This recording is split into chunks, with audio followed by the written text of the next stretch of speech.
guys, it's Julie and I'm here with Marley. And we're on an off-leash walk. Completely off-leash. I have a long line dragging for safety. But I wanted to show you what you can do with a dog who's trained and not have to worry about a leash. The e-collar is our invisible leash because once the dog understands the communication system that we're training them on, that is your leash. So you now have a way to communicate with them through this. And there's no yanking or pulling or constant tension on the leash. How does that work? Well, we do all the heavy lifting. We train the dog on what the sensation means, which means heel, walk nicely at my side. And if you veer out of heel, you understand that if you feel pressure, it means to get back into heel. That's harder said than done. But she's got a beautiful off-leash heel. So if I start making turns, she's gonna follow me. She's literally glued to my left leg. This is important for a dog like Marley because they said they were having problems with her lunging at people. They said she would be in a perfect heel and then just randomly lunge at people. So it's really important that heel is immaculate and kept up to date. So here's another turn. Good girl. I haven't touched the remote yet. We're gonna come up here. I'm gonna show you what happens when we stop. She should either sit or down, and she should stay there until I either release her or tell her to heel again. Sit, good girl, and she chooses to down. Very nice. At this point, I'm gonna tell her to stay. Stay. That is the warning, so if she breaks it from there, it would be a no, a click on the collar, and then repeat the word down if needed. Yeah, but her stationary command is really good. Her owner was struggling with that a little bit at the drop-off. Just not taking him really seriously. Listening to him kind of. 30%, I think I said.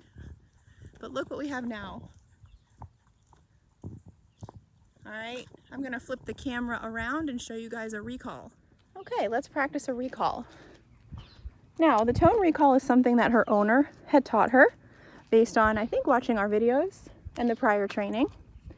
So he's done a great job laying in the foundation. We can't take credit for this. But notice how, no matter how far away I get from her, she's staying. It's because she's waiting for my next direction.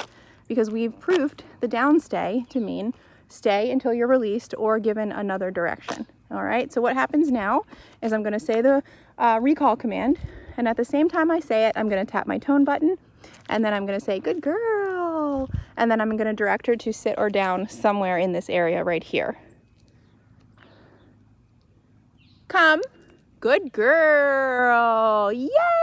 Good girl, Marley. Sit. What a good girl. And she downs, and then I praise. Make sure you're not praising unless the dog is in their stationary command, and make sure you're not letting them come to you and then veer away. It has to be ending in a stationary position unless you're going to tell them to heel. Okay? Break. Good girl. Okay, we're gonna try something really fancy. I'm gonna recall her, and instead of telling her to sit or down in front of me, I'm gonna turn, tap my left leg and say heel. So it's a recall into a moving heel. It's pretty advanced stuff, but it's really fun to use and really practical to use. You know, if you're recalling your dog from free time and you're going into your walk, or if you're on the hiking trail and you're recalling them to continue hiking. Come. Good girl. There she is. Tap my left thigh, heel, and she snaps into place. That's a good girl right there. Sit, good girl, good girl. Stay. Break, good girl,